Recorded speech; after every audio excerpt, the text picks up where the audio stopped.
Thank you so much for coming to my talk, the Zen of Python Teams, presented here at the second annual Python WebConf. I always like to start my talks with a thank you, because as I said, it's a pleasure and a privilege to get this opportunity, especially during these wild times we find ourselves in, where speaking engagements are a lot harder to come by. I wanted to say thank you to the Python WebConf and 6 Feet Up staff, sponsors, and especially to you for coming and spending time with me this morning. I'm really excited to talk to you about the Zen of Python for Teams, but before we get started, I've just got to answer a question. Why should you stay? Yeah, that's right. I have to answer this question of why you should stay and listen to this talk when you're probably at home, maybe chilling on your couch or in your cozy chair. I mean, instead of watching this talk, you could be playing with your cute dog or that new kitten you adopted under quarantine. Or heck, you could just be playing Animal Crossing. It's Juneteenth. It's Friday, and we find ourselves in a global pandemic. It's a wild time. It's a really difficult time. It's harder than ever to focus at work. Many of us have been thrust into remote work for the first time. We're balancing work-life integration like never before. Those of us who are still working, that is, many of us have been laid off. Or if we haven't been laid off, we probably know someone who has, a friend, a spouse, someone we care about. We and our loved ones are dealing with some pretty heavy stuff.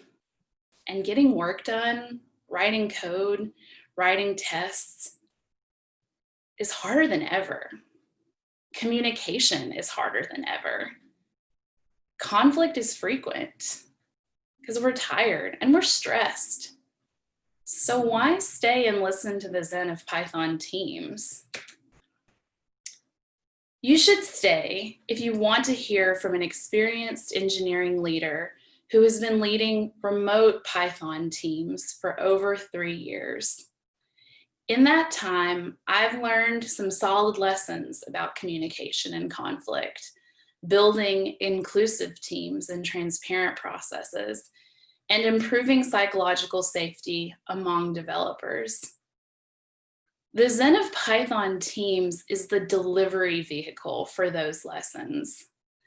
This talk uses shared language that you and I already have as Pythonistas to teach the ins and outs of healthy teams. What you learn in this talk will help you navigate teamwork and communication and conflict on your Python team in this post-COVID world. It's the Zen of Python Teams, the Earth in Bad Shape edition. And that's not just a cheap joke. I really mean it. I've given this talk as a keynote at PyTexas and again at PyCon and PyCanada. And since I knew I'd be giving it again for Python WebConf, I took a look at the content in the context of our current situation, all of this, and created content that is relevant for our current situation, which is not great. I wanted to make sure that we could still use the Zen of Python as a vehicle for lessons about healthy teams, and we can. So today we're going to learn about attitudes, processes, and practices that can help you grow and be part of happier teams who deliver better software faster. Yep, even during a global pandemic. I want to find ways to help improve your communication, collaboration, and productivity so that you can deliver useful software and feel successful and connected during this incredibly stressful time. I believe in shipping and the positive feedback loop that it creates. This quote really sums it up for me from Intercom's Vice President of Engineering. He reminds us that software only becomes valuable when you ship it to customers, and that good products are a side effect of combining great people with an idea in an agile, dynamic, and collaborative environment. And I know the 6 Feet Up folks must be feeling super great this week, because that's exactly what they've done with their product in this conference. I hope you're really feeling that positive feedback loop and are proud of yourselves. But people forget that a healthy culture is critical to helping engineers ship software. You deserve to work and collaborate on a team where you feel heard, safe, and respected. And in our current crisis, a healthy team culture is more important than ever. Thankfully, the Zen of Python has a lot to say about a healthy culture. So let's talk about how to build those psychologically safe teams that ship, informed by the Zen of Python. Many of my stories will come from the engineering teams that I've led as director at Juice Analytics and Verica, and most recently as a mentor at Collab Lab. All the pictures of humans in my slides are from my teams too, with their permission. They'll also come from my open source Python volunteer work. Python has been a big part of my life for most of the last decade. I've been an individual contributor on Python Teams and open source projects, an organizer of Django Girls, an organizer of Python meetups, including PyATL, which is one of the bigger ones, and a director at Django. No matter where I've been or what I've worked on, I've always valued working on a healthy team. As a leader, I ask myself every day, how can I create a better experience for the engineers on my team? How can I help them feel safe and challenged so we can ship valuable code together? How can I help them feel more connected, empowered, and successful? What actions can I take today to make this happen? This talk is about the action we can take, inspired by the Zen of Python, to improve our teams, even in a global pandemic, even when things feel so hard every day. There are still things that we can do to support one another and grow together. So let's get started. This is our roadmap for the talk today. I'm first going to briefly introduce you to the Zen. Second, we're going to walk through 6 of the Zen's famous lines and interpret them for teams with some updates for our current situation. And third and finally, we'll wrap up with a call to action to take your reflections back to your teams. So let's start by taking that look at the Zen of Python. Here's where it all began. Like so many good things, the Zen of Python got its start on a mailing list. In this post, The Python Way, Tim Peters playfully offers up the 19 lines as an outline that Guido could start from.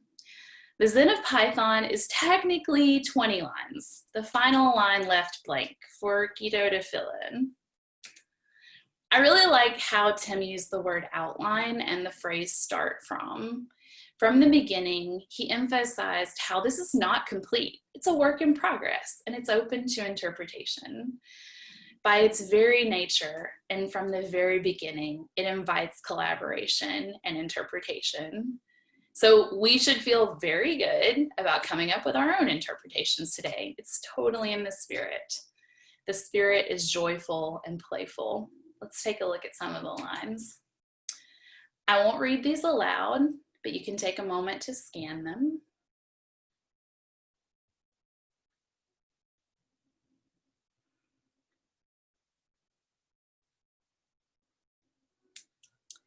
So the Zen of Python came to us from the humble beginnings on a mailing list to being incorporated as part of the Python enhancement proposals as PEP 20. It's also right here with you if you have Python baked into your interpreter as an Easter egg. If you've got Python installed, you simply run import this and read the Zen of Python. I like that. Now that we've seen the Zen, let's step through 6 of the lines and interpret them for teams. Why not start at the beginning? with beautiful is better than ugly. You struggle with this one? I have. It's because words like beautiful and ugly are tricky because we implicitly understand how subjective they are.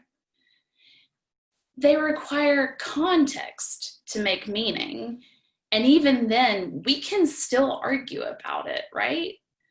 One person's clean code is another person's cave painting, and some people think clean code isn't even a thing, and we should stop saying it. When I was little, the word ugly didn't just mean aesthetically displeasing. It was actually used to describe behavior, as in ugly behavior, as in acting ugly. Acting ugly meant misbehaving, being disrespectful, or horrible. My grandma would say, "Stop acting ugly and behave." That too. So I can't help but wonder, what kind of behavior is ugly on our development teams? What have you personally seen on your team that caused conflict or pain? I have a few ideas of things that I've seen. I've seen hoarding information. Someone knows something helpful that they could share, but they don't, for any number of reasons. That defeats the purpose of collaboration and growing together. What about bitter cutting code reviews? Your goal should be to critique code, not cut down people. For more ideas, let's break this down further. Let me introduce you to, or remind you of, Ron Westrum's typology of organizational cultures. Westrum wrote a paper in 1988 where he identified 3 types of leadership that give rise to different types of team culture and communication. He had been researching human factors in system safety, particularly in the context of accidents in technological domains that were highly complex and risky, such as aviation and healthcare. His types are pathological, bureaucratic, and generative. Your team's type will be reflected in its leadership, the way it approaches problems and conflict, and the way communication flows or does not flow in your organization. On pathological teams, information is viewed as a personal resource to be used in political power struggles. Remember that hoarding information example from a moment ago? I'm thinking of that. These power-oriented organizations are characterized by large amounts of fear and threat. People often hoard information or distort it to make themselves look better or to further personal goals. These environments discourage taking responsibility because people are scared. It's an ugly environment. On bureaucratic teams, alignment with one's own immediate or direct team takes precedence over alignment with the mission. In other words, folks feel more loyalty toward their immediate team than they do toward their company and its goals. They insist on their own rules. They want to maintain their turf. It sounds imperious and authoritarian, and when you're working on teams, that's not a good look. Some might call it ugly. On generative teams, in contrast, the leader emphasizes the company's mission and they rally people around that mission. They ask, how can we accomplish our goal together? People feel like they can take risks because they feel like the risks will be shared and they won't be scapegoated if they make a mistake. Failure instead leads to inquiry, not blaming or scapegoating or root cause analysis, which isn't real. Information flows more freely. Hey, I think we found something beautiful. Westrum noted that leaders set the tone for their team, but we are all still responsible for our own actions. So ask yourself, what kind of team do you want to be on? The funny thing about the current situation we find ourselves in is it has occasioned a lot of deep thought about what kind of lives we want to live, what kind of teams we want to be on, and where we want to spend our scarce free time. So take this as an occasion to really ask yourself, is this what you want to be doing? What kind of team do you want to be on? We could debate beautiful code all day. Thankfully, kind behavior is a lot more clear. Being explicitly welcoming, sharing information freely, and making it safe to fail are just a few hallmarks of a healthy team. And if you haven't heard it recently, you deserve to work on a healthy team. For more on Westrum's model, as well as other technical and leadership capabilities that help your team ship, I highly recommend Nicole Forsgren's book, Accelerate. It's been a super huge help to me, but let's get back to the Zen of Python and our second line today. Explicit is better than implicit. Makes me first think about how important documentation is. Big surprise, right? I worked with Write the Docs for years. Healthy teams document their processes and expectations. They provide playbooks and resources and onboarding guides and tutorials. They make it clear how to contribute, what steps to take, and what to do when you're confused. They do this because documenting your processes makes it easier for others to join you. Now, without good docs, people who already know each other can probably figure out how to get what they need. But that's because they're cheating and leaning on existing relationships to get unblocked and get their questions answered. Okay, but what if you're a new person? You don't have that shared context. You don't know those people, and you certainly don't know the back channels.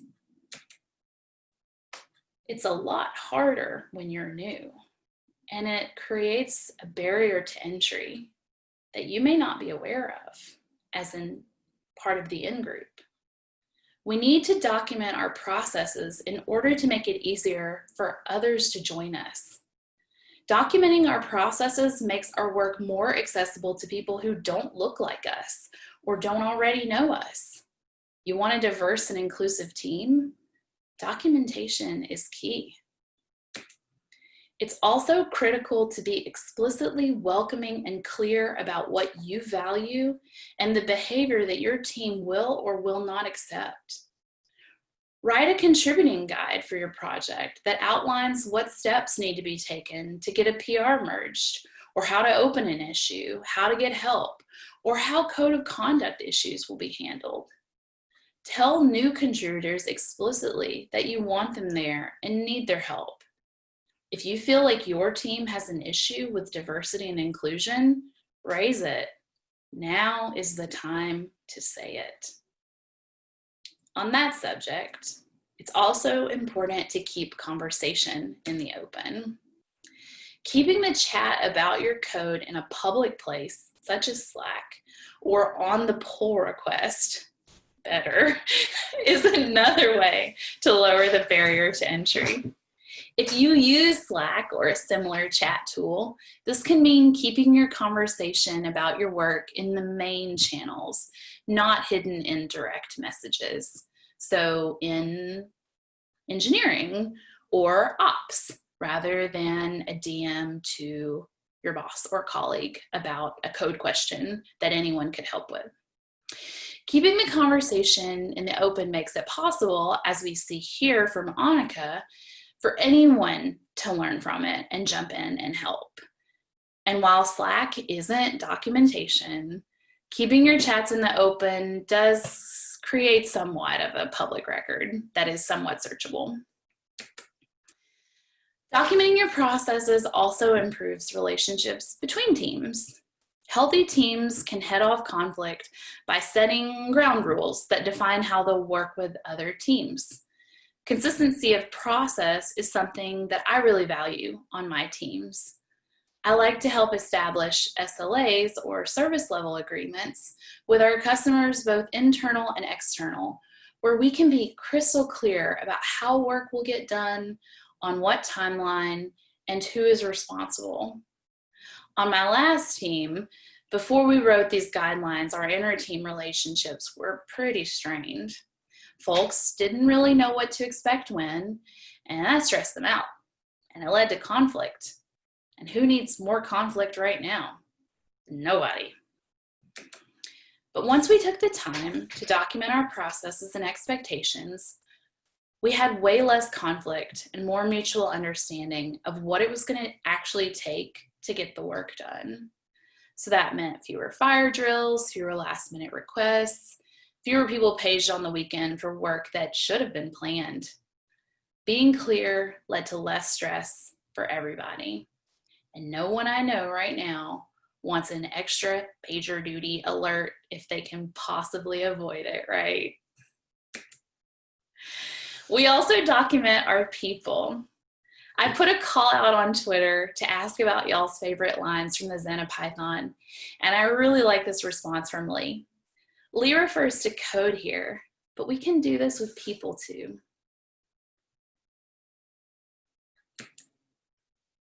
On my team, I led us in an activity where we created individual profiles to share. The profiles are a resource, a tool, part of a toolkit that answers some of the following questions. I ask that my folks refer to these documents periodically because the doc reminds us how our colleagues know that they will feel successful and what might cause them to struggle in their own words. How valuable is that? It was a fun and meaningful activity, and I gave a whole talk on the process of developing this resource at Lead Dev New York last year.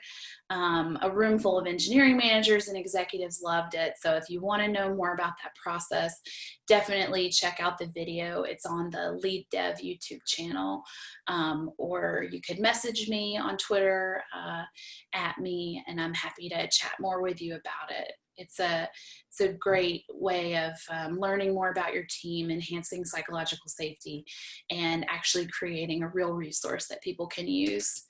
And you'll learn how to get answers like these, which are real responses from my developers. As you read through these, I hope you can already start to see just from these few examples how valuable they are. I mean, if you have an engineer on your team who is willing to say, you know, I struggle when somebody tells me just do this because it's the way it's always been done, that's gold. That is gold. When somebody tells you exactly what you could do to help them actually feel appreciated, that's gold. When you know exactly what somebody wants to do in terms of what makes them really enjoy their work, and you can provide that at a time when they're really stressed or struggling, where you can give them an opportunity to get more of that positive feedback loop, that's gold. So I think these are pretty special because they show this real detail about how people really want to make a difference, how they perceive themselves, and how they'll feel more satisfied at work. So let's move on to the next line of the Zen of Python. Simple is better than complex. So developers build complicated features and solve complex requirements with sets of smaller and more straightforward features. And we build meaningful relationships and work through tough issues with each other by building a foundation of small interactions that build trust with each other. Small interactions like getting coffee and catching up, or talking about something other than work or code, asking about a new game or movie that you know they enjoy, asking to pair program on a hobby project, something that you've had that you're interested in, that you think they might be, and asking if they want to hack on it together, sharing a recipe. But wait, I think I know what you're thinking. We're all working remotely now. Starbucks is closed. What is this? Go get a coffee. Social distancing. There's no passing in the hallway or catching up in the shared kitchen anymore. How can I possibly follow this advice, you ask? Well, when I manage remote teams, I like to organize something called Remote Happy Hour. Every week, there's an invitation that goes out, and whoever is available to meet gets together, and we just talk about our lives and get to know each other better. It's easy and relaxing, and it's called happy hour, not necessarily because we're drinking alcohol, but we're usually happy to see each other. And yes, I do encourage beverages and snacks, anything from hot cocoa to refilling your mason jar of water. And you know, some people might find it tempting to skip a meeting like this one because you don't really see the immediate value. But this kind of interaction counts as a deposit in your emotional bank account that you're building with your teammates. You're building that trust and familiarity that you can lean on when things get tough. Because things will get tough.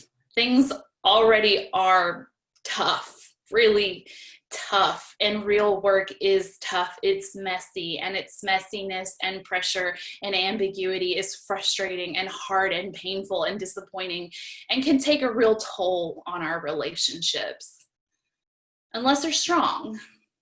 And we make them strong by investing in them. That's the action that we can take, that we can prioritize.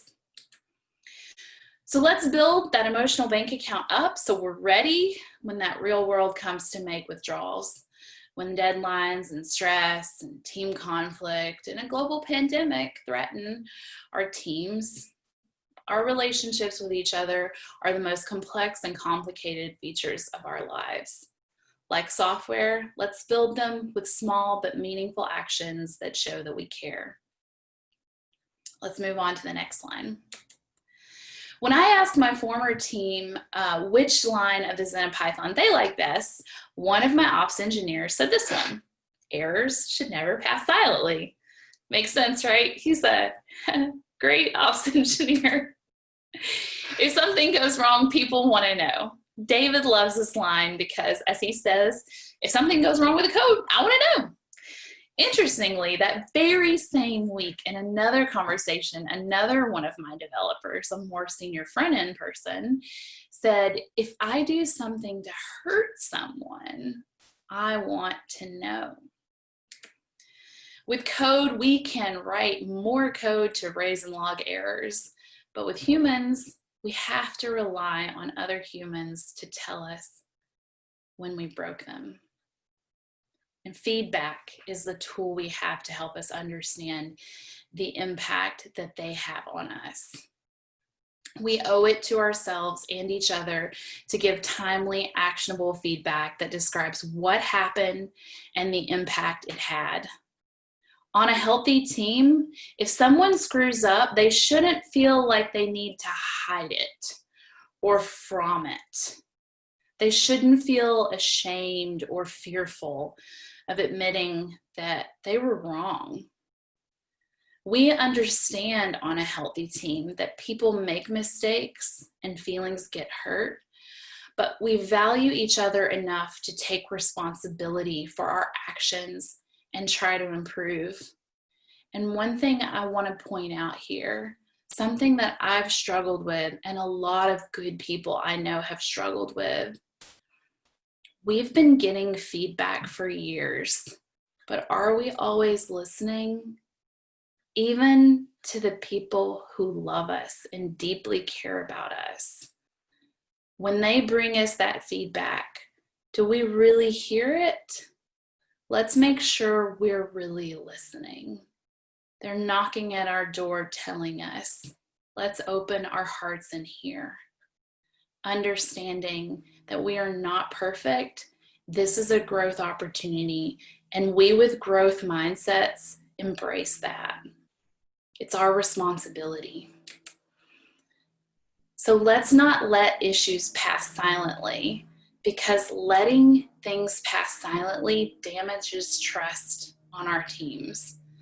The pain of giving or receiving that negative personal feedback that makes us feel bad is only painful in the moment, but it's temporary. Allowing it to pass silently, however, is something that can accrue and damage teams permanently. Here's a tweet that I shared about how to respond when you wake up to a wall of text, slacks from one of your developers who's like, oh my goodness, I broke this thing, I fixed this thing, but I feel terrible about it. In this example, I've got an ops engineer who's basically feeling a lot of shame for making a mistake. But mistakes are normal.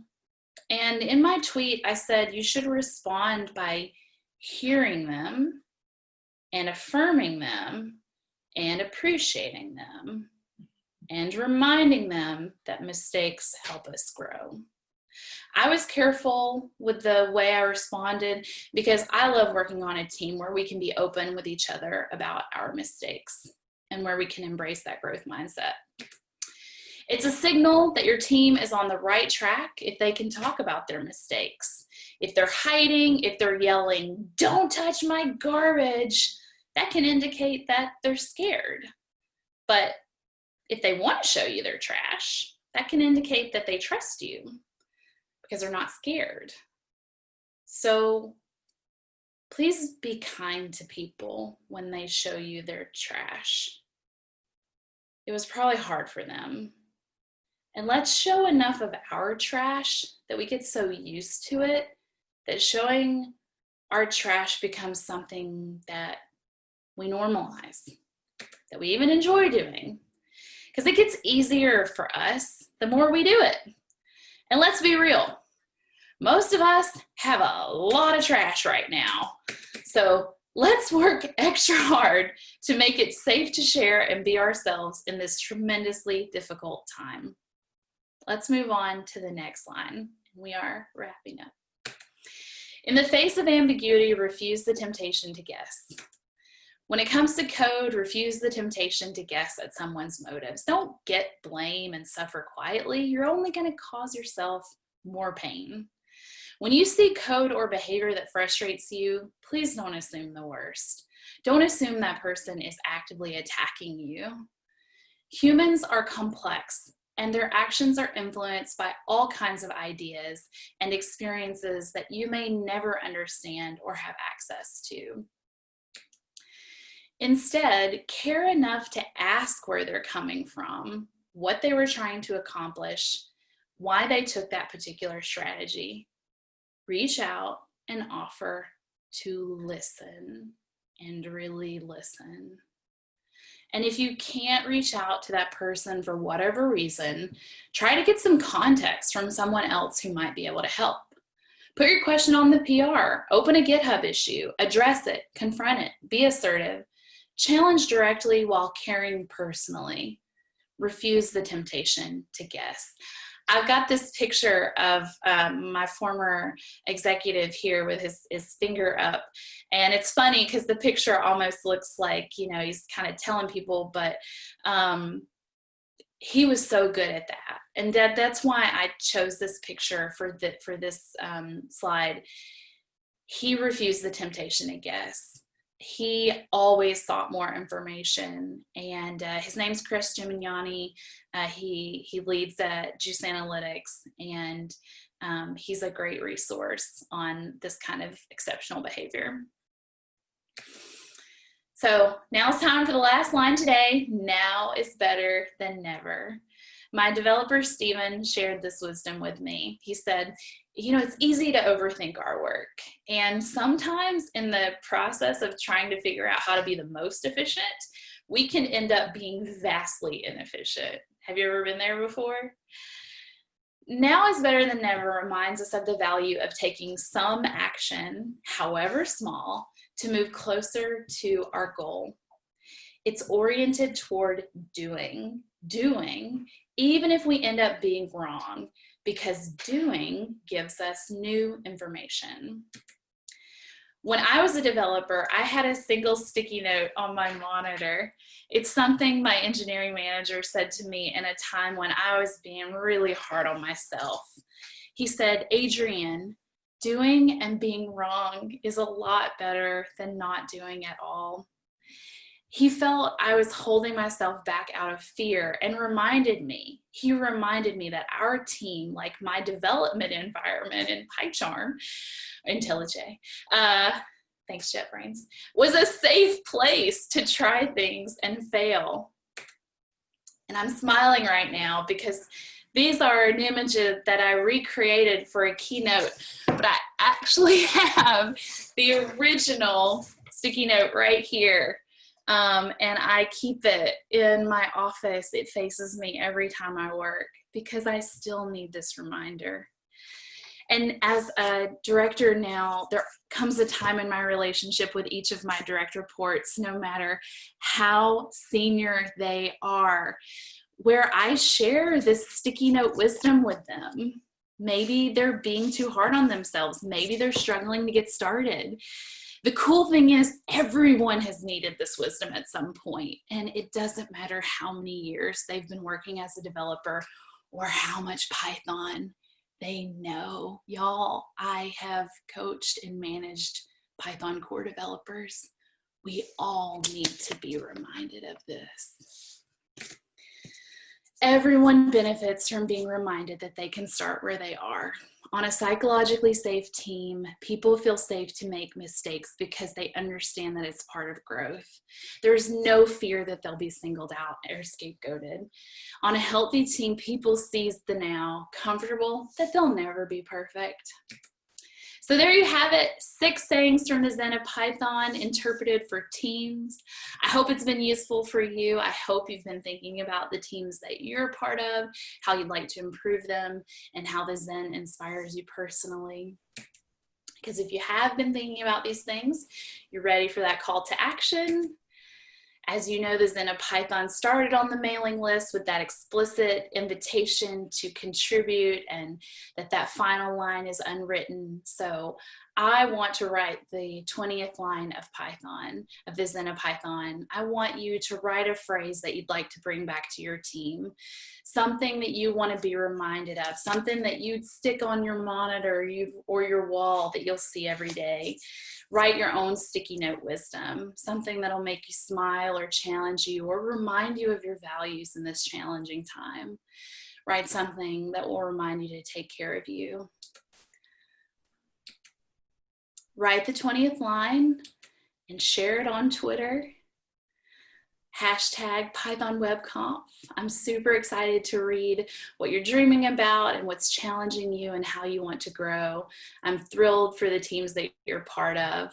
Long live the Zen, long live Python, and please stay in touch. I'm Adrienne Friend on Twitter. I write at leadingwithspoons.com, previously Coding with Knives. I was a chef in a former life. And soon I'll be a featured contributor on Lead Dev. I'm working on a module of courses for engineering directors, managers, VPs, anyone interested in engineering leadership. Also, you're the first to hear it. I am looking for a new team. I would love to talk more if you feel like your team embodies the values that I discussed today. All right, friends, thanks for coming to my talk. This was wonderful.